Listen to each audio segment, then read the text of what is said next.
Okay, so for AHIF, I'm Raj Katecha here with Hasnain Noorani, MD of Pride in Hotels and Conferences. Welcome to AHIF.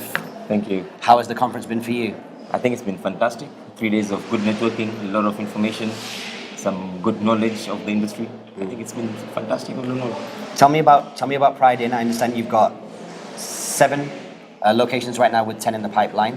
Yes, that's right. Pride in Hotels and Conferencing. We were established in 2011, and as it now, we have a total of 7 hotels. 7 hotels under 4 different brands: Pride in Express, Pride in Business, Pride in Suites, and Pride in Plus. And we're still having 10 more hotels along in the pipeline. Hopefully, in the next 2 or 3 years, we should have them up on air. So when you go from 7 to 17, what's the split going to be in terms of high-end, mid-range budget? It actually depends. The reason why we have the 4 different brands is because we're looking at expanding county-wide within Kenya. We feel that the devolution has brought in a lot of opportunity within Kenya itself. And depending on what the county can accept, we'll be doing quite a bit of feasibility studies to understand the kind of rate that the county will be able to deliver, the kind of return on investment. Based on that, the decisions are made as to which particular brand would suit the particular facility. Now, when you say Kenya to a lot of people, especially a lot of the folks that have been sat here for the interviews over the last few days, you say Kenya and immediately you hear the word mature. Mature but not saturated, would you agree? I mean, where because that's your area of expertise, right? Because yes, Africa is very diverse, but looking specifically at Kenya, where do you see is there as much growth opportunity as other parts of Africa, do you think?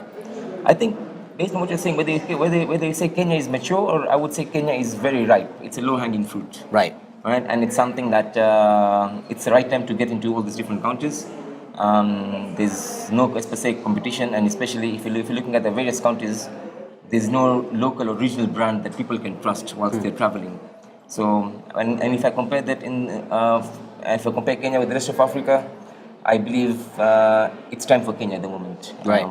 Maybe you can put it as East Africa. Yeah. East Africa itself is mature and very ripe for investments at the moment. And yes. There are low-hanging fruits which need some immediate investments. Right. And the thoughts on the single visa? It's fantastic. Yeah. The single visa is really going to help East Africa in general. Yeah. Although I feel maybe sometimes it hasn't been fully marketed yet. Okay. I believe who should be marketing that? I think that the tourism boards of all the government of all the countries, the East African countries, should actually get together to come up with a marketing plan as to, how does this benefit, and that way, when you're bringing in people to East Africa, let them not just visit one country, let them have a tour of various countries, trying to open up and ease up borders also. Even traveling for the locals to the respective East African countries should practically be with the country ID cards, and not necessarily with passports. Right. At the moment, it's still with passports. So I believe there has to be, as much as one visa has come out, it hasn't been fully taken advantage of yet. What are the biggest kind of challenges that tie all your business together? What's the big challenge that you're thinking about, and how are you adjusting your business around that challenge?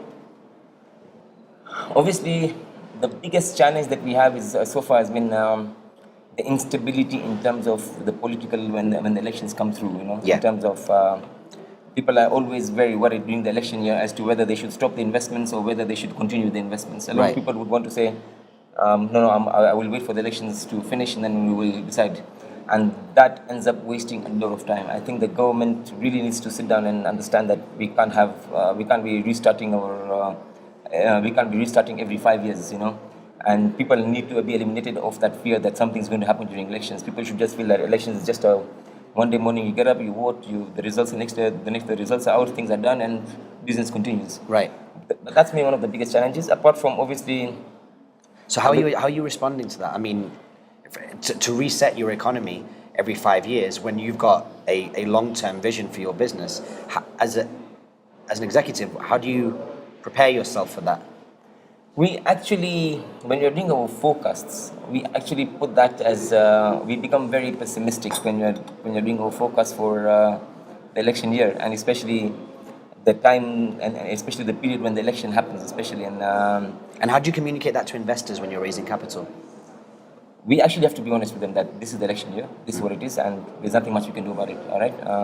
The fact is, we be pessimistic, and if the election goes well, everything goes well, the numbers will be much better than this. But as long as we understand that the investors want a particular rate of return, and within a particular number of years, And we know that apart from the election year, we might be able to recover that from the other years. Yeah, yeah. Right. So for them, what happens is they are very. It's kind of like a staged approach. Yes. It's like pessimistic for the maybe the 6 months before, 18 months after, but then optimistic and aggressive for the remaining 36 years. Yes, 36 that's months. exactly how it happens, and so that's how we actually maneuver through the challenges, and this becomes one of the major challenges. The other challenges might be very minor, and those are those day-to-day challenges that you just have. Maybe sometimes bureaucracies within the processes that we have in Kenya itself. Well, Hasnain, that was a really good kind of overview as to what you're looking at. Thank you so much, Hasnain, and I look forward to seeing you in future years. For sure. Thank you. All right.